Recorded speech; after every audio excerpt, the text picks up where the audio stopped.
r/ask Reddit lawyers of Reddit. What's the dumbest thing you've had to explain to a client? No, you dingus. Self-defense does not mean he punches you in the face and then 2 weeks later you go to his house, ring his doorbell, and kick the crap out of him.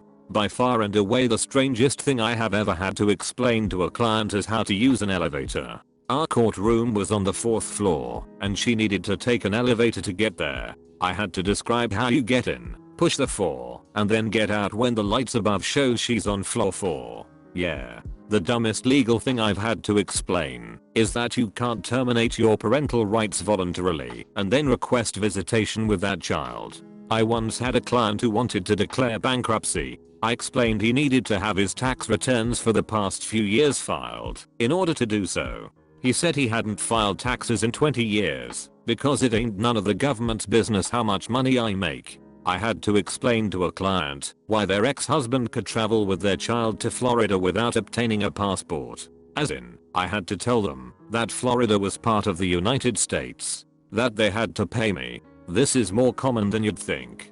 For some reason, some people think lawyers are like their personal spiritual guides or fairy godmother. It doesn't matter if you were sober or not. You jumped out of a 3rd-story window with a beer bottle and threw it at a cop. The jury is going to think you were drunk. Also, I think you were drunk. Did he throw the bottle mid-air? 360 no scope. From this week, client, so I don't smoke meth. I think it's from unprotected sex me. So you would like me to explain to the judge it's okay, you just bang meth heads client, yeah.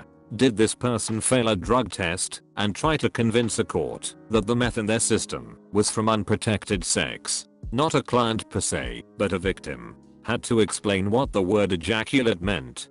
Defense attorney asked if the defendant ejaculated, and she said no. On redirect I explained that the word meant something came out of his penis, and she said oh, then yes. Not the brightest person I've ever met. It also means to speak suddenly and forcefully. Makes old books fun to read sometimes. That your boss sending you to a drug test after he walked in on you snorting cocaine off your desk does not qualify as entrapment. You cannot sue him. But why send him to a drug test when he was already in the process of testing some drugs? Don't signal to the judge you need to use a restroom during your trial by making eye contact and vigorously nodding while urgently pointing at your crotch. I was contacted by a couple who had paid for a trip to see the midnight sun in northern Norway. They wanted to sue the travel agency when they found out it was the same sun as always. I had to explain that there's only a single sun and that they can't sue a travel agency for selling a midnight sun trip. Why they should not have called the cops to tell them exactly what they did that violated the restraining order. A lawyer can't out and out lie. You said to them yeah I burned his fucking house down and pissed on the ashes. He can't say you were 2 states away. That blew some my students' heads. I once had to explain to a client that he could, in fact, fire an employee for 1. Stealing significant sums of money from the safe, 2. Pulling a gun on a co-worker who questioned these activities, and 3. Waving said gun in a customer's face moments later, all of which were on camera. Why would he think he couldn't fire an employee for something that employee could be arrested for? An ill-informed sheriff's deputy told him firing the employee would violate his Second Amendment rights. I recently had a call from a guy who found out that Long John Silver's was microwaving his baked shrimp combo. He wanted to eat there for every meal for a year and then sue them for false advertising. He changed his mind when I suggested that he would probably die of a heart attack before reaching his 1-year goal. Gotta appreciate that man's commitment though. I watched a RFL Supreme Court appeal over a murder case. The guy killed several people with a baseball bat and wanted his sentence mitigated because he had PTSD. He claimed he had PTSD from experiencing the murder he committed. The court had to explain to him that a mental issue acquired while committing a crime cannot mitigate the crime you committed. I had a mediation last week with a client on a really crappy case and managed to settle for a decent amount. I then explained to the plaintiff her share of the settlement after paying the bill. She was confused, so I explained that I was speaking about our fee and expenses. She got upset because we were taking her money. I had to explain what a contingency contract was and how we were compensated for our services. The conversation took a turn for the absurd when I had to explain I did not work for free, that my advice, that you would not test positive for marijuana given that you last smoked 3 weeks ago assumed that you wouldn't smoke again between our discussion and you taking the test. Had to explain to a client's mother that just tell them he didn't do it wasn't going to be a winner for us at trial, and we did actually need her help. That it was not fiscally responsible to convert that 6-figure settlement check immediately and to instead put it into some sort of savings account or something similar for the benefit of your kids. Received call from bank 20 minutes later asking if it was okay to turn into $100s. Simple math. Company has 100 shares.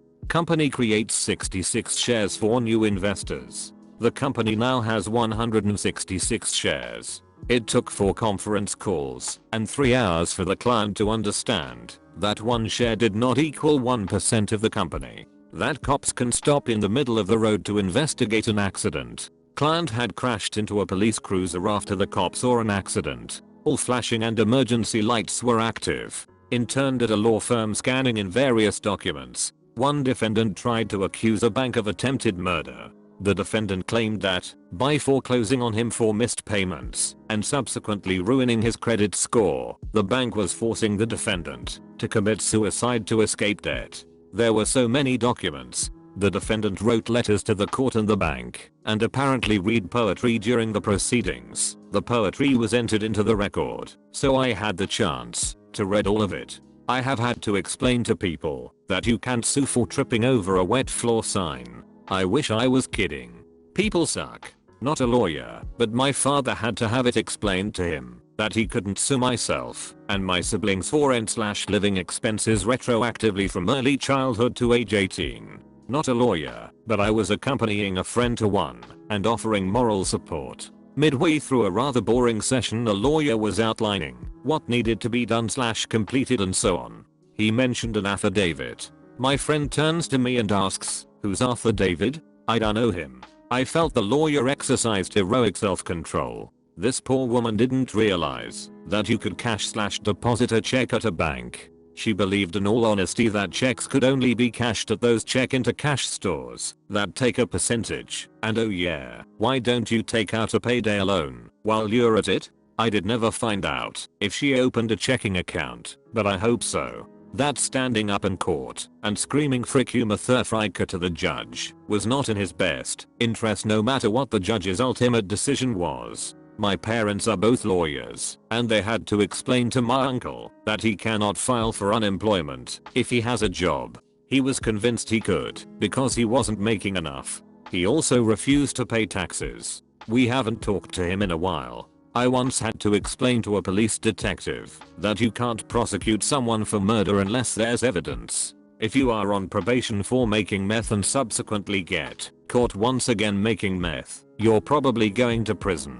Client just couldn't understand why that was the case and was convinced that his impending incarceration was somehow my fault. That your kid telling you the other parent is boring and makes them eat their vegetables does not equal to physical or mental abuse, and definitely not grounds for you getting some custody. It sounds unfortunate, but seriously, stop tweeting. The cops are collecting your tweets where you reference things about your case. But that's all circumstantial. They can't use that. You provided the cops with the handle when they arrested you, later confirmed that it was in fact yours. Also, you tweeted a picture of yourself with a gun and a mask, 2 very important details in the crime, the same day this crime occurred. I had to explain to the store manager of a dollar store that the reason why he's getting false alarms from his burglary alarm in the middle of the night is that he has a store full of Valentine's Day balloons and he doesn't put them in the balloon corral before he closes. The HVAC kicks on, balloons flop around. Bob's your uncle. Not a lawyer, but I work for one. Had to explain that no, I can't fax you a check for you to sign, and you fax it back to me. I had to explain to a guy that marrying 2 women is against the law. He would not believe any of it. He kept saying I'm not raping them. That it was World War I and World War II, not World War I and World War II. I had a client once who wanted me to write him a Declaration of Independence. He wanted his house to be a sovereign state. He also wanted me to study the requirements to become a member of the UN. Thank you for watching. Share some of your own lawyer stories in the comments and don't forget to like and subscribe.